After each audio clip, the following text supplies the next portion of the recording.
Good evening, everyone. Welcome. We are going to wait a couple of minutes to let everybody filter in, and then we will get started. We have a really great presentation for you tonight, so thank you for being here.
Okay, we are going to get started in the interest of time. Thank you so much for being here, everyone. My name is Lindsay Gotanda. I'm the Deputy Superintendent for the district. This is our final installment of our Spring Trilogy Parent Education webinar. We will make this recording available to all of our parents after we're done. We are so lucky to be able to have a representative from UCLA Health here. With us, we actually have Jack Folkert, the Area Director of Marketing and Community Outreach, who is able to facilitate Dr. Alice Kuo to be our speaker tonight. To tell you a little bit about our speaker, Dr. Alice Kuo is the Professor and Chief of Medicine Pediatrics at the David Geffen School of Medicine at UCLA and Professor of Health Policy and Management in the Fielding UCLA School of Public Health. Her research interests include access to and delivery of developmental services, cognitive and language development in young minority children, and services for children and adults with autism and other neurodevelopmental conditions. She is the past president of the Southern California Chapter 2 of the American Academy of Pediatrics, and during her time as president, addressed pressing issues of immigration, youth vaping, and the impact of COVID-19 pandemic on children's health. Clinically, Dr. Kuo sees primary care patients at Santa Monica and Redondo Beach and is board certified in pediatrics, internal medicine, and preventative medicine. Dr. Kuo received a BA in biology from Harvard University, her MD from UCLA, yay, my alma mater, her PhD in educational psychology with a focus on early childhood and special education from UCLA, and her MBA in healthcare administration from the University of Massachusetts Eisenberg School of Management. She has two boys, aged 10 and 14, in the Manhattan Beach Unified School District, and she is the incoming president of the Manhattan Beach Education Foundation, MBEF. She also serves on the MBUSD Medical Advisory Board. We are so looking forward to this presentation tonight, so I'd like to turn it over to Dr. Alice Kuo. Thank you so much. That is such a lovely and generous introduction. I'll go ahead and start slides. And my goal is to get through this in 45 minutes or so that we can have some time for questions if there are any. And so I was asked today to talk about adolescent mental health. And it's a very timely topic. I just inserted the slide about half an hour ago because this article dropped in the New York Times literally 4 hours ago. And this is Teens in Distress are swamping pediatricians across the country. The setting for adolescent mental health care looks ever more like this doctor's office in Kentucky, the next patient arriving every 15 minutes. And I am a primary care provider. I'm a general pediatrician and internist. So I see patients of all ages. And my appointments at UCLA Health are a little bit longer than 15 minutes. They're every half hour. But at the same time, sometimes I get many teenagers, coming to me one after the other with mental health issues. And the caption below the photograph says that Dr. Dennison, a pediatrician in Kentucky, says, if I've got this child and they're cutting and saying they're going to kill themselves, I'll say, well, I'll see them today, she said, meaning she'll squeeze them in. If I call a child psychiatrist, they'll say, I'll see them in a month. And I think that is really what we see happening because of this tsunami of teenagers and adolescents with mental health issues. So I wanted to talk a little bit about why we're seeing this and how it got worse during COVID, some tips on how to address this, and then end hopefully with sort of an inspirational video. So what we know about adolescence is that it's this period of time between the dependency of childhood and the independence of adulthood. And during this time, it can be a little bit turbulent because parents are trying to maintain control over their adolescent child's decision-making while they become trustworthy and mature enough to understand the long-term consequences of their decision. But adolescent children may not be aware of their own maturity level and ability to make good decisions and start to, rebel or start to kind of push back on parents trying to maintain this control. And so adolescence, this period of time, is often marked by struggle between parents and children. And I just want to reiterate, this is normal. This is what's supposed to happen. Some people, cynically say that this is, nature's way of letting parents let go so that their kids can go off into the world and be, independent, because they kind of have to drive you a little nuts before you do that. But at any rate, I think in my practice, where I see many, many teenagers, some from PV, a lot from Redondo, some from the Torrance High School, then a lot from Costa. So that's my practice. And with my focus on sort of neurodevelopmental issues and mental health, I see this on a regular basis. So turning quickly from adolescence to sort of mental illness during adolescence, I think it's really sobering for us to recognize that 75% of mental disorders have their onset before age 25. When I teach medical students and residents, I kind of say, it's not as if the adult mental health crisis showed up at 18, right? There was a whole period of time before that entry into adulthood that a lot of, stress and anxiety and other factors that contribute to mental illness had their influence. More than 50% of young people will experience a period of mental ill health before age 25. Mental illness is the leading cause of disability and poor life outcomes for young people, contributing 45% of the overall burden of disease in those aged between 10 and 24 years.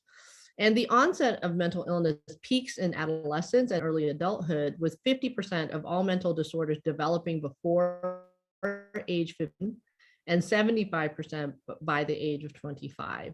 And I do want to, put it out there that we're going to be talking about, some struggles and some mental health conditions that could be triggering for some people in the audience. So obviously on Zoom, feel free to turn your camera off or whatever you need to feel okay about this, because as I know when I talk to parents and I talk about adolescent mental health issues, many parents in the audience have these mental health challenges and their onset was in their adolescence. And so this becomes an intergenerational issue where when I see children with anxiety, I'm often, kind of working with a parent with significant anxiety issues as well. So as we talk about this peak incidence of mental illness in adolescence and young adulthood, you see this graph sort of shows what I mean in that, when we think about physical illness in the navy blue color, the peaks, there is a peak around adulthood. Children really are at the prime of their health and around 10 or 12 or so. And then, they will have a peak of illness. And then as you see in physical illness, obviously, as you become middle-aged and accrue more, cardiovascular issues, maybe some prediabetes and high cholesterol and hypertension, physical illness really ramps up towards the geriatric age range. But mental illness is a little bit different. The curve peaks in young adulthood, and then it does kind of burn out. So using schizophrenia as an example, the onset of schizophrenia is often in the late teens, early 20s. And then you don't see very many schizophrenia patients being diagnosed later in life. And also their severity of their symptoms start to, what I say, it almost is like they burn out. The response to internal stimuli, the hallucinations sort of kind of peter out, or at least plateau and don't get worse. And so the real burden of disease is in that early adulthood period. This is, a pretty good graphic to talk about now the impact of the pandemic on adolescent mental health. And, whenever I have to review this timeline, it's a little sobering because I remember it so vividly based on my own personal experiences with UCLA Health and trying to manage the pandemic up in Westwood. But basically, and this is a context, I'm not reviewing it, just to have fun. I'm reviewing it to remind us and also to look at it from the lens of a teenager. Okay. So first in November, December of 2019, this mysterious new illness, started to appear out of China. And this is why it's actually called COVID-19, because officially the virus emerged in 2019, even though it wasn't declared a pandemic until early 2020. And maybe we all remember that Grand Princess cruise ship that was docked outside of San Francisco, and there were concerns about passengers with this mysterious virus. And I think it was docked for almost 2 weeks, and people were sort of there, and the images became very prevalent on the news. And then I'll never forget, basically early March, the news started to travel that there were cases happening all over the world. And the CDC and the World Health Organization were getting involved. If you remember the news back then, it was kind of scary. It was that this uncertainty was very stressful. And so as a teenager, or even as a child, looking at these images and also looking at the parents, the adults around them also be nervous, be uncertain, be anxious, I think was a tremendous, perhaps in some cases, traumatizing factor for children and teens who were used to seeing their parents in control and like, we got this and this is what we need to do. We collectively as a society didn't know what we were facing in early March. And then when lockdown happened, I don't know if you all remember, and obviously we're in a school district, but our superintendent actually said, we're going to shut down. The public health department is saying this is for a couple of weeks, this is going to be like an extended spring break, and we'll see you in a couple of weeks. And obviously that was not the case. And I think if anything, that closure of schools was such an impact for not only children, but families, because there was a domino effect. Once the schools closed, then people struggled with childcare, and then they couldn't work. And then there were economic ramifications. And so, this is why, during the pandemic, I worked so hard and tirelessly to reopen schools, because I kind of knew that what would happen would be not only the learning loss that we're seeing, but also these mental health issues. And so we locked down, we isolated. And even though the pandemic was about like staying away from other people, a lot of people were afraid to leave their home. There was never a time where they said you could not go outside and be in fresh air and take a walk and exercise, but that's what people did. I think because of the uncertainty and not being truly like understanding of the impact of a respiratory virus. I have many families who for months never left their home. It was, Instacart and DoorDash and Grub, whatever it could take, but they would not set foot outside of their home because they were so afraid of just being outside of their home. And so then we fast forward into the summer after 2020, of 2020, and that's where all these mitigation measures were put in place. Our goal was to flatten the curve. We experienced a surge during that time. So, it was almost this collective battle of society trying to, overcome this little virus, right? The coronavirus. And also in the summer of 2020 became, and there was racially charged incidents during that time. So the summer was very conflicted. There was a lot of conflict.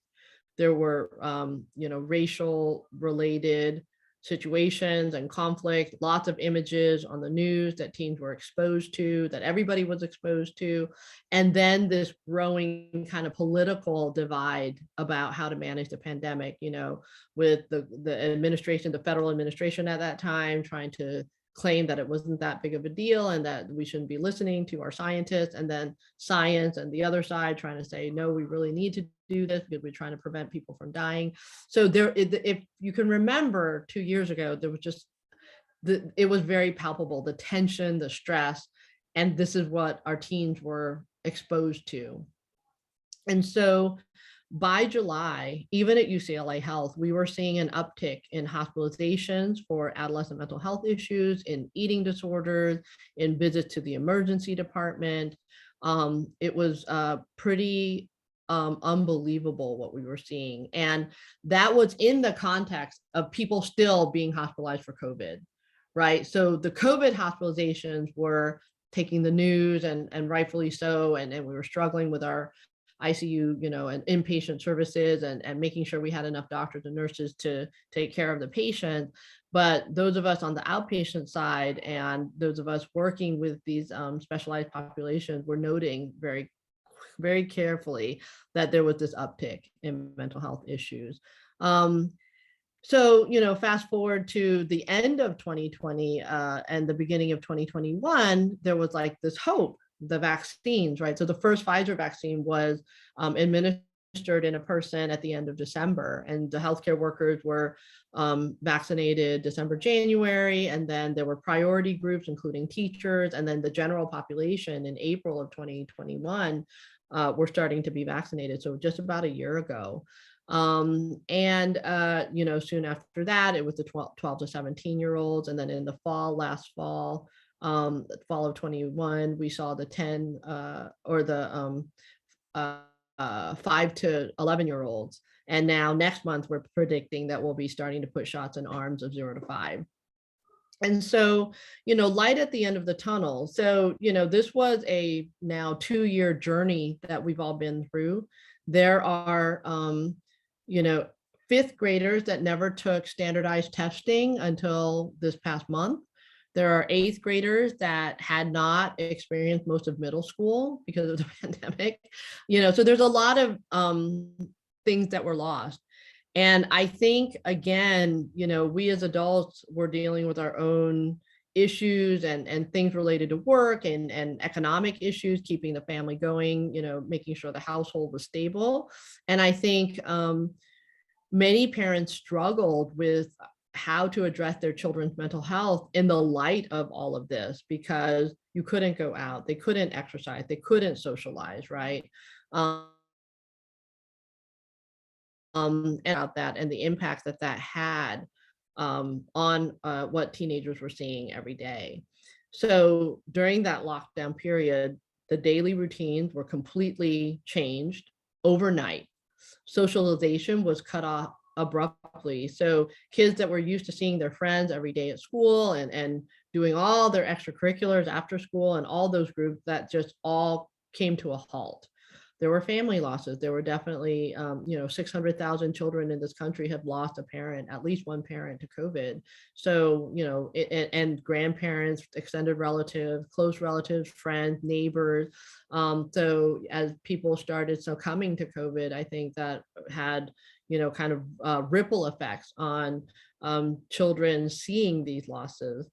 Financial hardship and loss of employment, some due to childcare issues, some due to, jobs disappearing. And there is a disparity. So, in our South Bay, more affluent communities, I think there was a tremendous ability for many families and parents who work to pivot to working from home. And if you have a professional job that was amenable to that, then that was great. It was almost like, okay, we're not going to skip a beat. That doesn't mean it was easy. A lot of working from home while children were zooming for school in the same house, in the same room, could be challenging. But, so there were stresses, work-related stress, financially related stresses to households at this time. Extracurricular activities were suspended. As I mentioned, I have 2 boys in soccer, and it was very difficult. And so during the pandemic, when they couldn't play soccer, I put them in art classes. So this is the art from the summer after summer of 2020. But I think the challenge with suspending the extracurricular activities was that there was no understanding it was unknown when we would come back. And I think that uncertainty just really, really added a significant level of stress and anxiety to everyone. In hindsight, looking back, when the months kind of blur and even the years start to blur, it's kind of amazing we all went through that collectively, and maybe it doesn't even seem that bad or seem that long, but in the moment at the time, I remember it was just like, wow, this is really a different way of life that we have compared to pre-March 2020. Digital dependency form, there was increased social media, increased contact with social media. I laugh because our American Academy of Pediatric recommendation for all children 0 to 18 and their exposure to screen should be no more than 2 hours a day. And this is why we encourage physical activity and get out there and do other things. And so you're not just on your phone all day. But here we were schooling and kids being in front of a screen for 6, 8, 10 hours a day, depending on what their activities were. And, that I think has had an impact. We don't know for sure. Research is starting to look at the data, but clearly there was a reason for the recommendation being no more than 2 hours before that. So, probably 10 hours is not good. Parents and siblings were always home. That could be a good thing. That might not be such a good thing, depending on the dynamics in the family. Where siblings got along, I had families where this was an amazing time for the sibling to find each other as friends and be there for each other, and they were very grateful for that. And then I had families where the sibling, the rivalry was intact and strong, and it was just a constant squabble every single day. And families really struggled, and it was not necessarily a peaceful time at home. There was increased food insecurities and panic buying. Again, we think back to the rush on toilet paper. I don't think we ever had a toilet paper shortage, but everybody was worried about that. And then from a healthcare perspective, what we saw was in-person care visits delayed, suspended, and canceled. And, data have come out that have shown that the rates of deaths from heart attacks and strokes and secondary, conditions from cardiovascular disease increased because people did not go into the hospital. They were so afraid to go into hospitals and clinics for fear of catching COVID. And so having these in-person visits suspended really did lead to poorer health outcomes. I will say that, video visits have been great, and many of my patients have benefited from them. The reality is we can't do everything over a video visit. I need some vital signs. I can't see your blood pressure over a video visit. I can't tell how much a child has grown over video. So I thought as we move forward to a post-pandemic healthcare era, we have to think about how we can keep video visits, but then figure out how to get the data that doctors need to make decisions around a patient's care. So I want to focus on these losses and disruptions that happened during the pandemic, because it's really important for children to have sort of a routine and a familiar rhythm, so to speak. So during the pandemic, when they lost that familiar rhythm of the school day and the face-to-face interactions with their friends, what structured their lives just completely evaporated. So you think about going to school, that routine, doing your after school activities, sports, which is good for exercise and physical activity, theater performances, the practices, the in-person socialization, birthday parties, life events, weddings and funerals, bat and bar mitzvahs, quinceañeras, all canceled or prohibited. And then for our seniors, the seniors graduating 2020 and even those in 2021, starting college from home, not being able to ever visit the college campus.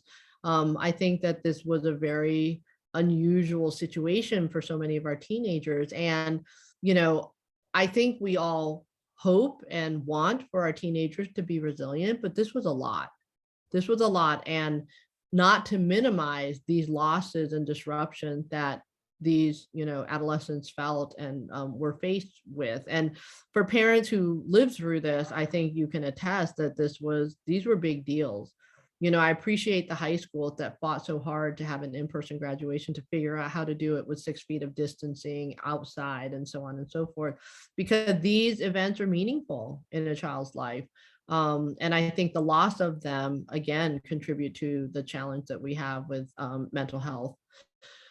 Hijacked autonomy. So I want to go back to that first slide where I said that struggle between parents and teens is normal, right? That as teens and adolescents try to exert their independence, and parents are worried and try to kind of control their decision making, what is emerging during adolescence is autonomy, right? As an adult, you have the autonomy to make the decision.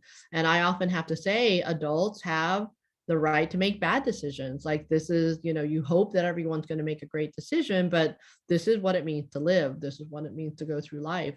So, with teenagers spending more time at home with their parents and families and less time socializing with same age peers, one aspect of this I saw was sort of an over-reliance on parents. I had teenagers that pre-pandemic were super confident. They come in, Dr. Kuo, let me tell you about this, and this is what's bothering me, and blah, blah, blah. And I observed many of them kind of be like more anxious, fearful, checking in with their parents, like, I don't know anymore. Like, can you speak for me? And so this was sort of a backwards development of autonomy, right? A little bit of a regression. The primary goal of adolescent development is increased autonomy and individuation, right? Becoming an individual. And healthy individuation is dependent on teens having the opportunity to begin to see their parents as people. That's sort of what happens. But the only way that happens is when they can expand their horizon and understand the context of the world that we're living in. If all the world that is just within your house, that makes it a little bit harder. The adolescent depends more on themselves rather than their parents, and they become self-reliant. Again, harder to do when you're living 24/7 in the same four walls with your parents. There needs to be a little bit of a separation. The trajectory of adolescent development is, as children go through high school, there are more opportunities for extracurriculars, more decision making by the teen. Sometimes the teenager will get a job, and so now the teenager has some money that they are personally responsible for and able to manage on their own. And all of this is not a bad thing. This separation or this moving apart is because the teen is becoming themselves as an adult, right? Is going in their own direction. But again, this idea of close emotional ties, healthy adolescent development is allowing for that teenager to become their own person and still be close with their parents. And that, again, is very difficult to do when you're in the same house 24/7 with them. I do want to say this dependence on social media, before the pandemic, every 11, 12, 13-year-old well child visit, I always go over my 3 rules for social media, that nothing, no matter what anybody says, is private. That you don't, that your parents have to have your password until you're 15 or 16 because you just don't know about cyber stalking and bullying, and they just need to be able to monitor. And then my third one is just like no bathing suit pictures of yourself. So those are sort of my 3 rules from before the pandemic. And during the pandemic, what I saw, teens definitely spending so much more time on social media. In some ways, that was the only way they could socialize with their peers outside of their family. It was a source of much needed connection and comfort. But then social media comes with its drawbacks, which is the heavily scrutinized images of peers and influencers, as I mentioned, an uptick in eating disorders, a profound impact on body dissatisfaction and disordered eating. Comparisons are really common with social media. Again, I think it's hard for younger teens, especially, to understand that everything you see on social media is curated, right? It is selective what people choose to post and present as themselves in the social media. So, we see this also with like the moms, everybody only post like their great vacation. So then people think that everybody goes on amazing vacation, because if you don't go on vacation, you don't post anything, right? So it's recognizing those sort of trends in social media. And of course, when you're an adult, and maybe an adult that didn't grow up with social media, you can recognize those. But when you are a young teen or a newcomer to social media, you may believe that that's just the way the world is. So I thought this was impressive. A Common Sense Media survey showed that among teens who sought health information online between September and November 2020, searches on fitness and exercise was second to searches on COVID-19 and ahead of anxiety, stress, and depression. I have to give a shout out to Dr. Michael Wetter, who is a psychologist at UCLA, who framed the impact of COVID on adolescent mental health in such a way. And I really borrowed a lot of his ideas in telling the story. He is an eating disorder specialist. And so, I think we saw sort of, I don't want to say misinterpretation, but not only were teens, but adults were also trying to, as the pandemic wore on, sort of regulate how they looked and understood that they were gaining weight because they were being so sedentary. And there was this sort of almost pendulum swinging the other way, where there was a whole, like, everybody bought a Peloton, and then all of a sudden social media was filled with, like, the Peloton videos and how they were doing and posting on their, results or their progress. And so I think as those trends happened in adults, they also happened in teens. So this is something from psychology that we talk about, what motivates a person, and it's called Maslow's hierarchy of needs. And at the bottom of the pyramid, there's the basic needs, right? Physiological needs like food, water, shelter, safety needs, making sure you live in a safe, secure place, psychological needs like a sense of belonging and having relationships and friends, a sense of accomplishment, right? Self-esteem. And then finally, sort of that top of the pyramid is realizing your full potential, applying for college, getting your dream job, whatever it is. Like, when you have been able to fight for a goal, work towards a goal and achieve it, then I think that's sort of the pinnacle of feeling independent and being an adult. And what we saw during the pandemic is COVID eradicated each of these. So, with COVID, food insecurity became an issue. We were afraid of where the virus might live. There was definitely increased, housing challenges, housing insecurity, as with the unemployment rising. I think there was definitely a threat to our sense of security and safety when people were, felt that the best place to be was only within their homes. We lost our ability to connect with people during the pandemic in person, and weddings were resorted down to Zoom or visits with grandparents, either through Zoom or from very far distances, not even going into their house, but seeing them through a window or whatever. Feeling that sense of accomplishment, thinking about it from a teenager's perspective, what do you work towards in high school? Well, in this area, college is often a goal, a post-secondary goal. And to be not able to have that experience or see what colleges were going to look like and just, kind of resort back to a freshman year of Zoom, I think really did impact a lot of young adults' psychological profile. And then finally, this sense, I had many teenagers tell me that they felt like they were getting behind, right? That the world was moving on and they were stuck because they were at this precipice of having to enter adulthood, but it was almost as if everything was pushing them back. I recognize that the pandemic is sort of a double-edged sword because 40%,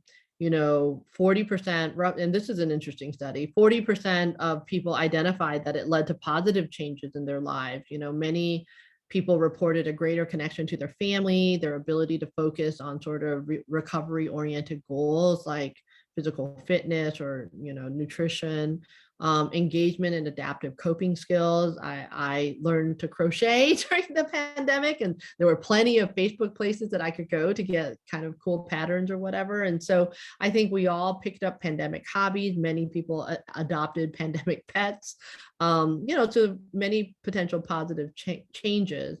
However, I think that in the end, the whole impact of shelter in place led to an inability for teens to generalize sort of this application of skills that would lead independence. They couldn't go out to eat, they couldn't socialize, they couldn't use social interaction to work through sort of the anxiety of regular adolescent type stuff. And then, as much as 40% of people recognize that the pandemic led to greater connectivity in their family, not every family was functional, right? So there were many dysfunctional families where there was already, kind of marital discord or family discord, the sibling rivalry. And so that also could contribute to the progression and severity of mental illness.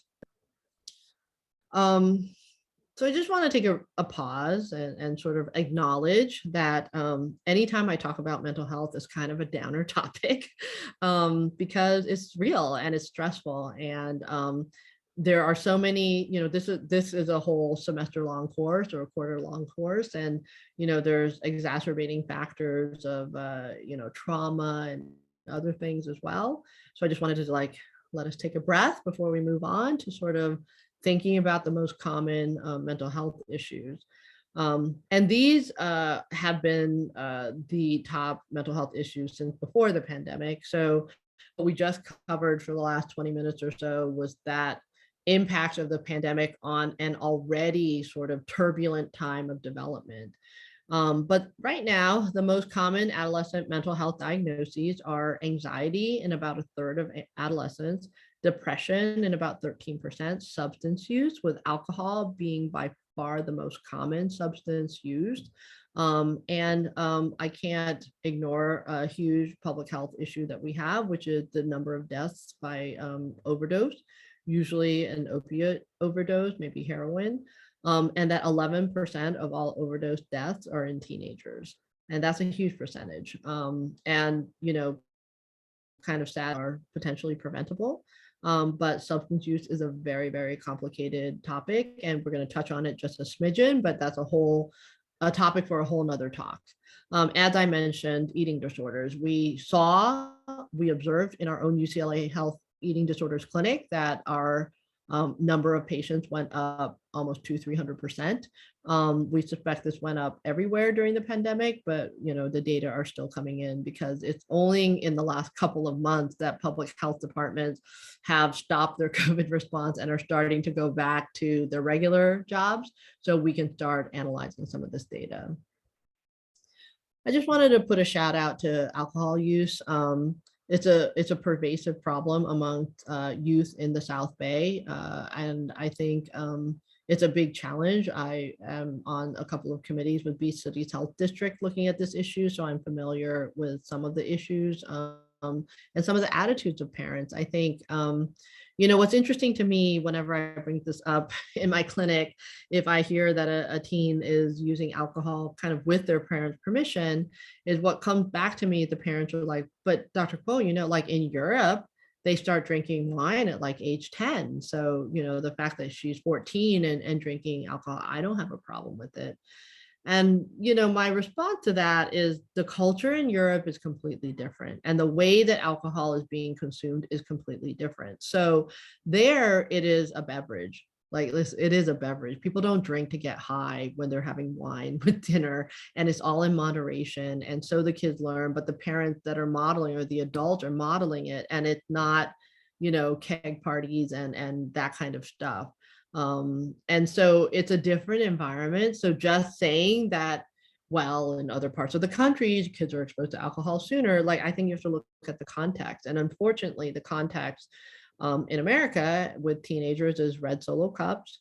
It's, keg parties in college, and this notion of escapism. And a lot of substance use is to treat untreated mental health issues. So alcohol can calm people. And when we have a third of teenagers with anxiety, and probably fewer than a third of those officially diagnosed, and then even a smaller number actually getting medication to treat their anxiety, then teenagers turn to, you name it. They've told me everything. I drink to help me calm down. I vape to help me calm down. I use marijuana to help me calm down.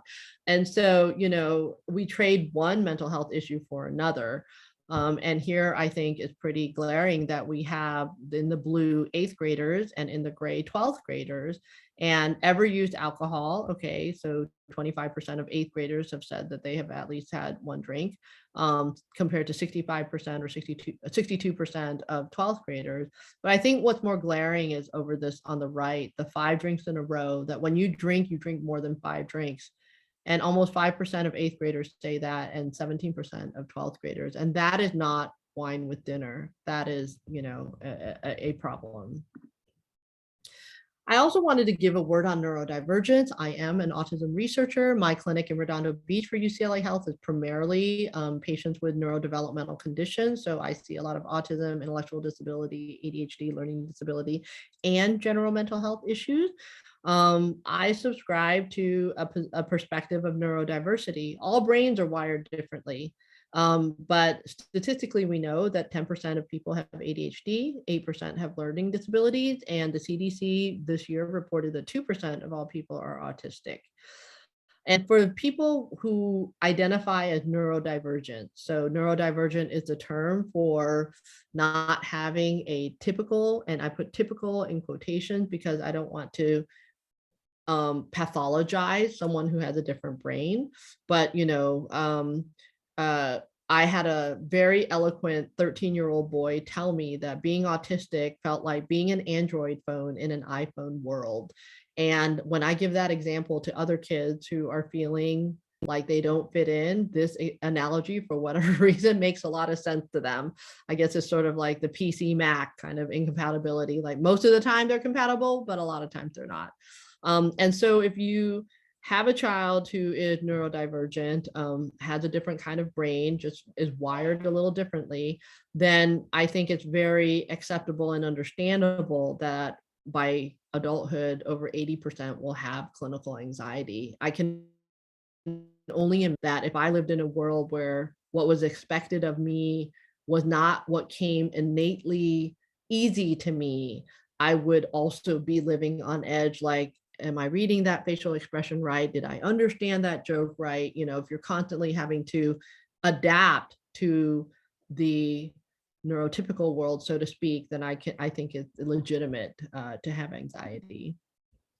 So let's talk about the most common mental health issue in adolescence. So it's anxiety, which is characterized by feelings of excessive uneasiness, worry, and fear.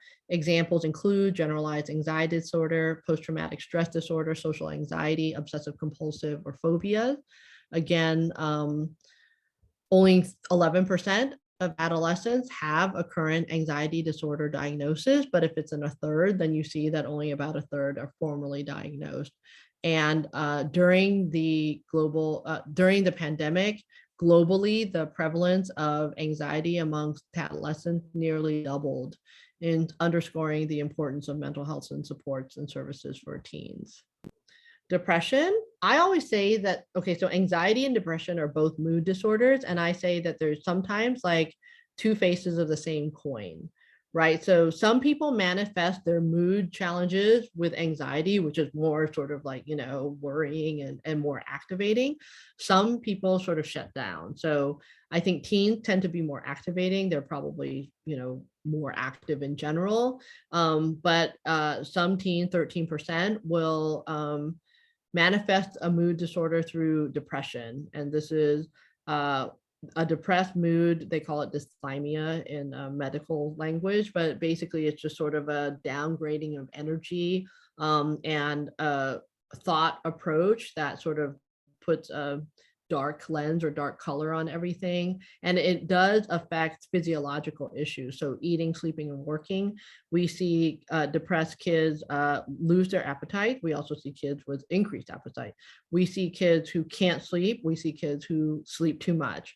And then interfering with working or schoolwork is, just sort of like inattention, inability to focus, things like that. With depression, I just want to give a shout out to suicidality. Last fall, I kid you not, there was probably a 3-month period where every week in clinic, I had at least one suicidal teenager. And this is in Redondo Beach.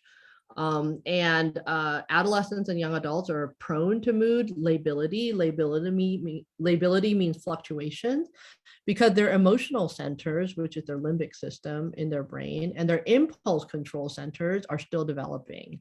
So depressed youth are predisposed to suicide. And I share these statistics to raise awareness among parents. 19% of high school students seriously considered attempting suicide, and 9% actually attempted suicide. And this is in every high school. This is not just low-income high school. This is every high school. Suicide, 14% of all deaths in 15 to 19-year-olds are due to suicide, and 8% of all deaths in 10 to 15-year-olds. It's the second leading cause of death in teenagers after unintentional injuries, and unintentional injuries means like accidents, and the vast majority of those are car accidents. And so again, I'm not going to dwell on this, it's going to be a whole nother talk, but when parents bring their suicidal teen to me, like we squeeze them in, we make sure they get connected with us because this is an important and unfortunately very lethal problem. Again, substance use, very important. I have some statistics here. I just want to kind of get to the end of our talk here. Eating disorders characterized by extreme and abnormal eating. Okay, so this includes anorexia, bulimia, and binge eating disorder. I added also body image disorder and ARFID, which is avoidant restrictive food intake disorder, are conditions that can lead to an eating disorder. And I do screen for body image disorder by asking, kids in my clinic starting around age 9 or 10, like, how do you feel about the way you look? And you get very many interesting answers from kids from that, and you can pick up on a potential body image disorder that could lead to an eating disorder. So what can parents do? Again, these are heavy topics, very weighty topics. And I think it's important to listen and talk to your teen. I think the only way to get clued in if there's an issue is to hear it from your teen yourself. And to listen and talk without judgment, because they are exploring. They have to feel safe in being able to disclose anything that they want to you. So this is where you practice your poker face, and your teen might disclose something that is completely shocking to you, but don't look shocked. Listen and don't judge, and you can scream into a pillow afterwards. But if you want your teen to talk with you, I think you really need to be able to be there and listen so that you can get intel and information. Bring up concerns to your pediatrician. At this point, a mental health specialist, if anyone has tried to make an appointment with a therapist or a psychiatrist, their waiting list is months. And so hopefully your pediatrician can get stuff going. We have a med-peds practice. So I'm the chief of medicine pediatrics. We are the doctors that are board certified in both pediatrics and adult medicine. So I am very comfortable prescribing antidepressants and anti-anxiety medications, perhaps more so than just a straight pediatrician. We have a practice of that in Redondo Beach. And so if you have difficulty getting into a mental health specialist, we are a pretty good second choice. Be open to treatment modalities. Talk therapy, I get it. You've got to figure out how to get them into the schedule. That might mean foregoing soccer practice or something like that. It is time intensive for the teen, but talk therapy does work if you give it a chance. Family therapy is time intensive for everyone. So, when there is a lot of anxiety or stress, or multiple members of the family with anxiety and stress, then family therapy could be the way to go, but you have to make the time for it. And then finally, medications. I will just say that I offer medications probably to 3 times as many people that actually take it, because there is such a stigma, such preconceived notions about medication. And I will often give this analogy. In the same visit, someone will say that they have a runny nose that is probably from allergic rhinitis, and they want a prescription medication to help their runny nose. Is a runny nose life-threatening? Probably not. And then in the same visit, they talk about this debilitating anxiety that keeps them up, and they can't seem to work, and they can't seem to focus, and their grades are starting to come back down. And I offer an anxiety medication, and they're like, no, that's okay. Either the teenager will say, I'm going to try to push through that, or the parents will say, well, they're just going to have to learn because I don't want them to take any medication for this. And to me, mental health is health. Mental health and physical health, same, not one is more than the other. So prescribing, Flonase or Claritin for allergic rhinitis, even though both are over the counter, and prescribing, sertraline or Prozac for anxiety, it's the same to me. I'm trying to improve someone's quality of life.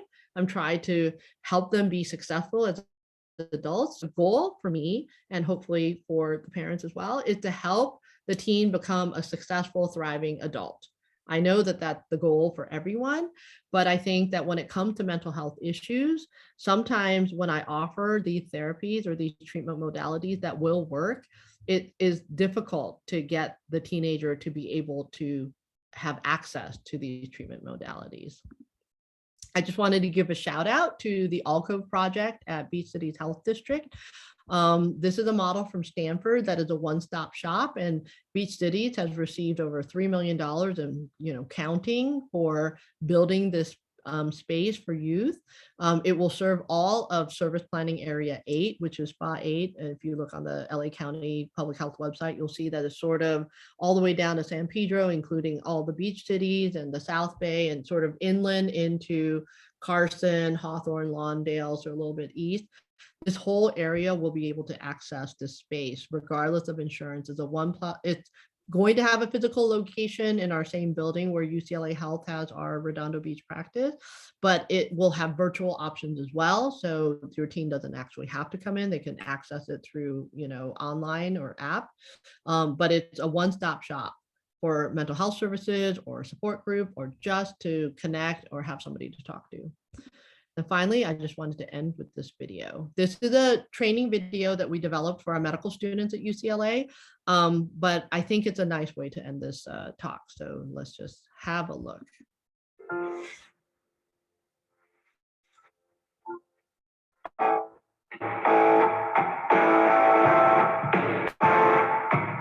My name's Grayson, and I also go by Gray. I am 16 years old. I have a permit, but not doing great on the actually driving.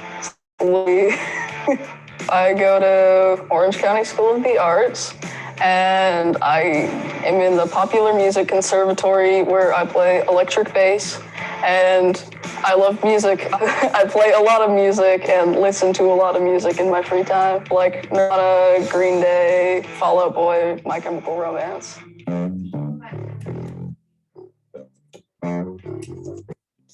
Gray is a great kid. I am very proud of him. We've worked really hard to get to this place. Yeah, I have faced a lot of issues. No parent likes to see their child feeling isolated or feeling socially disconnected from their peers. Because I was a girl at the time, they didn't look into autism until a lot later, because a lot of the research on autism was only studies of boys. The autism diagnosis I did not get until I think the end of 6th grade, but it was really helpful. Suddenly I was like, this is why, and this is why I can't focus and why it's so hard for me to communicate with people. And I finally understood so much about myself and how my brain works, and it was very freeing for me.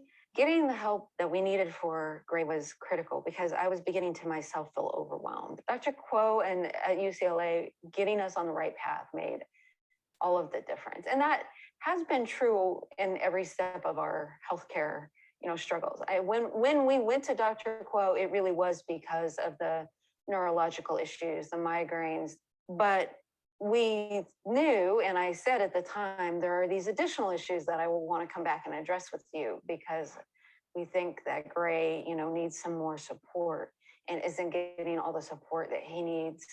And that's when we had the discussion more about ADHD and then ultimately autism. By the time Dr. Cuomo, she had seen Gray several times. So I think it was something that was on her radar that maybe this is a dual diagnosis or overlapping diagnoses.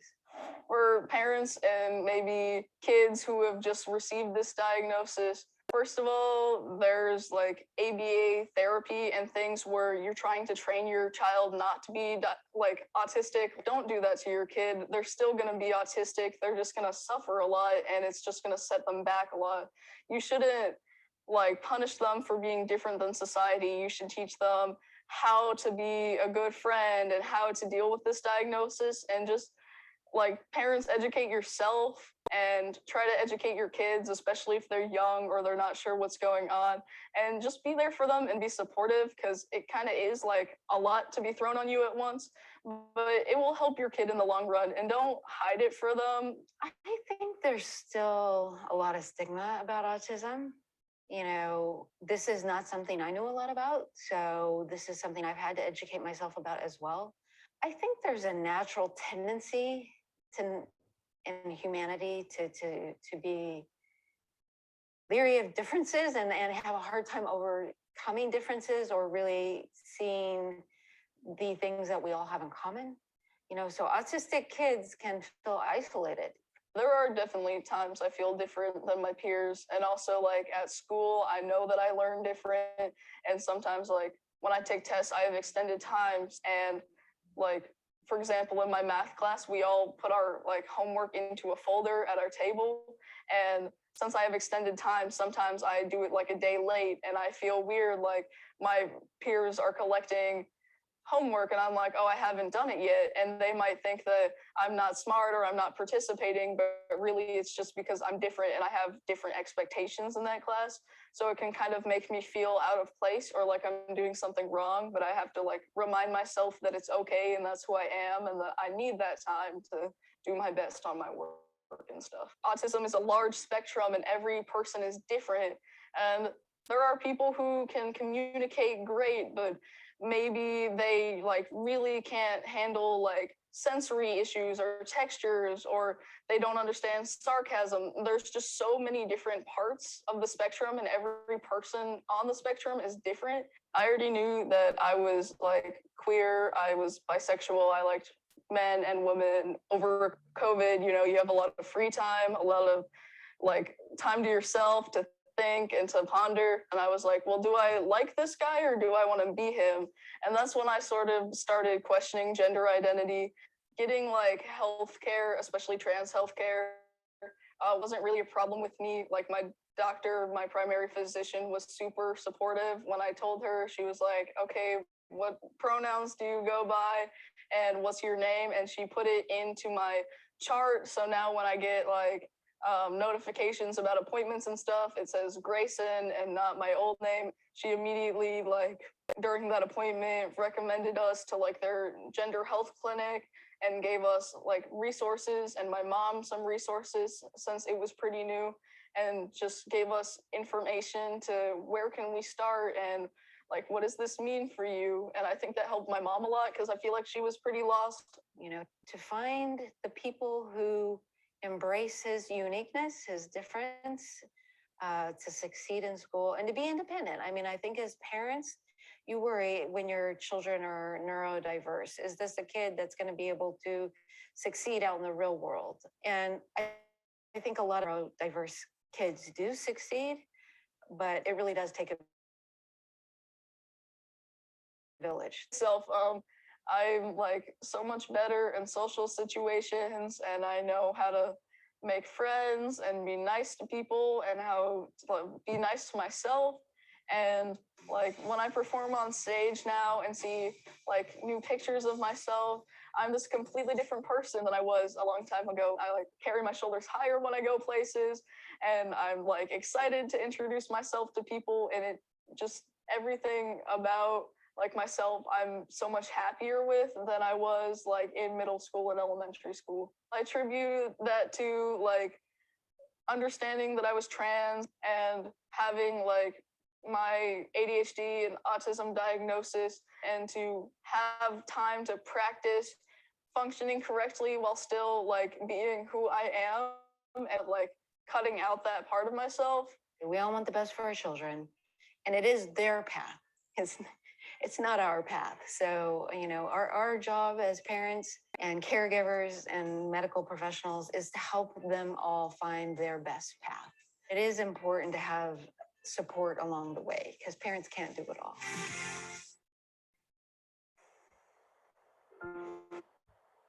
Great. So with that, I think we're at the almost the end of time, but I'm happy. I don't see any questions. I'm happy to answer any questions if there are any, and I will turn it over to Lindsay.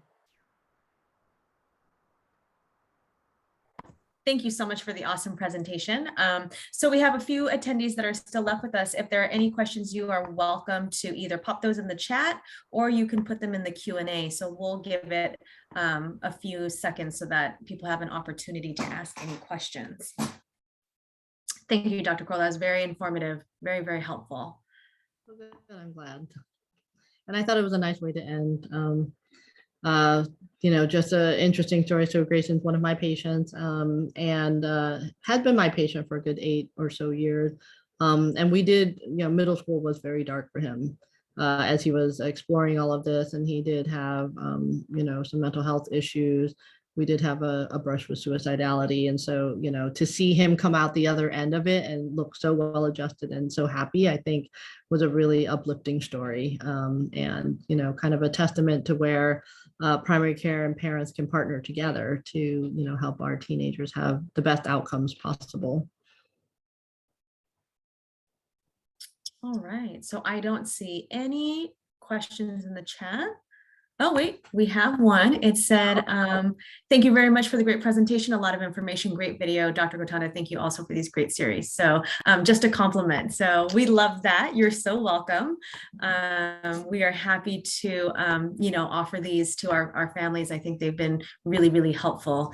For a lot of people. And I think it's really nice that we're able to do this webinar so that, working parents are able to come and see it. If not, they can always replay it afterwards. Okay, well, Dr. Quill, it looks like we don't have any additional questions other than just that one. Thank you. So great to meet you, and thank you so much. And thank you so much to UCLA Health for sponsoring this, and also for our Education Foundation for connecting me with such a wonderful speaker. And thank you for all of our attendees. We really appreciate you being here. Thank you so much for having me. All right, have a great night, everyone.